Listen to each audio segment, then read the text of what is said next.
pernafasan.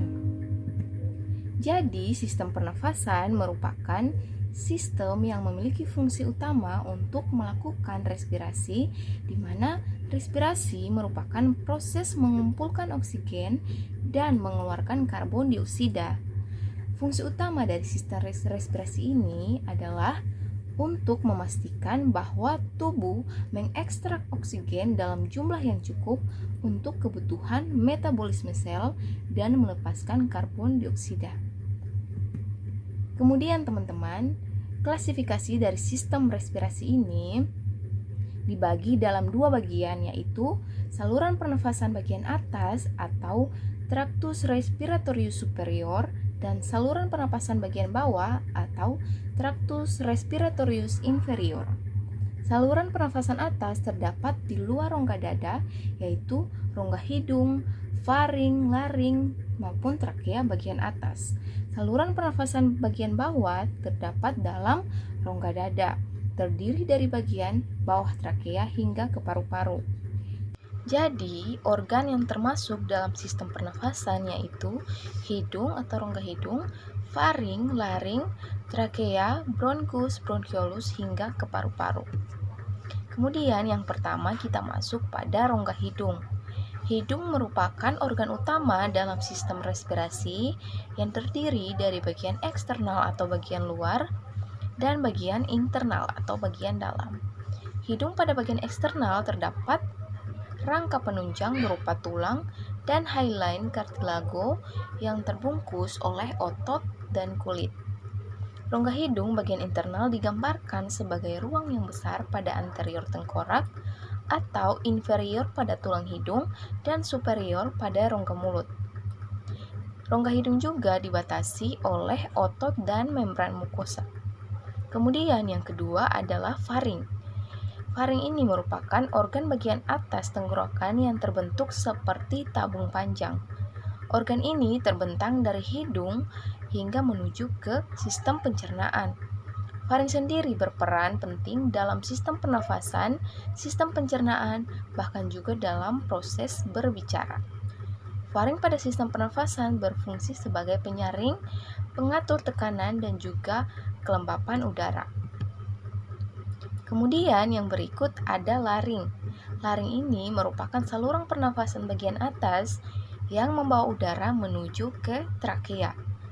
Laring disebut kotak suara karena di dalamnya terdapat pita suara yang merupakan saluran yang dikelilingi oleh 9 tulang rawan tiroid.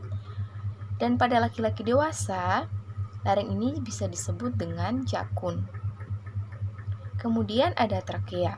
Trakea atau batang tenggorokan adalah sebuah tabung udara yang memiliki ukuran yang besar mengarah dari kotak suara atau laring sampai ke bronkus atau saluran udara ke paru-paru. Udara yang melewati trakea akan menuju ke bronkus, selanjutnya ke alveolus dan ke paru. Pada trakea ini, debu dan kotoran yang ada di udara akan disaring oleh trakea. Kemudian ada bronkus. Bronkus merupakan percabangan dari trakea dan sebagai saluran udara yang memastikan udara masuk dengan baik ke trakea dan ke alveolus. Bronkus juga berfungsi sebagai penyaring udara dari partikel asing yang masuk. Saluran ini dilapisi dengan sel-sel lendir yang membuat saluran udara menjadi lembab dan menjebak bakteri, virus, jamur, dan partikel lain untuk melindungi paru-paru dan mencegah infeksi. Kemudian ada bronkiolus. Bronkiolus adalah cabang dari bronkus yang merupakan jalur udara utama di paru-paru. Udara yang melewati bronkiolus akan diatur intensitasnya oleh mekanisme dilatasi dan kontraksi atau sistem buka tutup.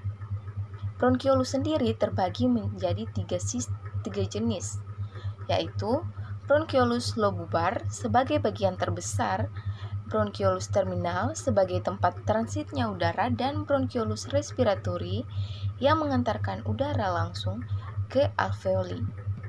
Kemudian ada alveolus. Alveolus merupakan saluran terakhir dari sistem pernafasan manusia. Alveolus berada di ujung bronkiolus yang berupa gelembung-gelembung udara.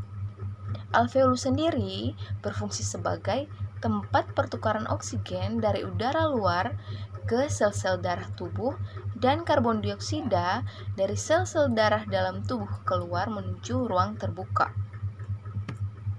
Yang berikut ada paru-paru. Paru-paru merupakan istilah anatomi yang dikenal juga dengan namanya pulmo dan merupakan organ khusus yang bertanggung jawab di dalam proses respirasi. Paru-paru kanan disebut pulmo dextra yang beratnya berkisar 375 hingga 600 gram.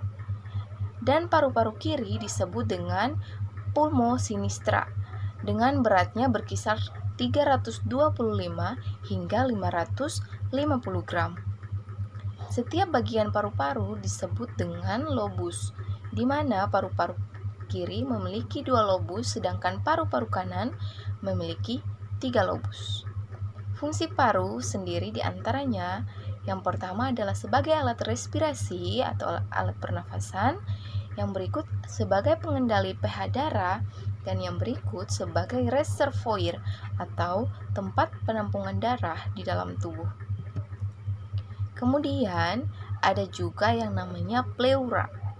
Pleura merupakan sebuah selaput yang bertugas sebagai pelapis paru-paru. Bagian ini terbentuk seperti kantung dengan permukaannya yang halus dan juga licin. Fungsinya sendiri untuk mengurasi gesekan yang terjadi ketika paru-paru sedang melakukan proses pernafasan atau pada saat paru-paru sedang mengembang dan mengempis. Dan yang berikut ada diafragma. Diafragma ini merupakan serat otot dari paru-paru dan berbentuk perbatasan antara rongga perut dan juga rongga dada. Dalam mengeluarkan nafas, maka diafragma akan meningkatkan tekanan udara pada rongga dada dengan mengurangi ukuran pada paru-paru yang akan memungkinkan mengalirnya udara keluar. Fungsi diafragma sendiri yakni mengatur keluar masuknya udara dengan melalui kontraksi pada tubuh. Yang berikut dapat menyebabkan fenomena dengan cegukan dari pita suara yang akan mencakup dengan banyaknya udara yang masuk ke paru-paru. Dan yang terakhir, mencegah cairan asam lambung pada kerongkongan melalui rongga perut saat melakukan pernafasan. Oke teman-teman, itu dia beberapa anatomi dari sistem pernafasan. Kita masuk sedikit pada mekanisme pernafasan. Respirasi atau pernafasan ialah usaha tubuh untuk memenuhi kebutuhan oksigen untuk proses metabolisme dan mengeluarkan karbon dioksida sebagai hasil metabolisme, dan dengan perantara organ paru dan saluran napas bersama kardiovaskular sehingga dihasilkan darah yang kaya akan oksigen.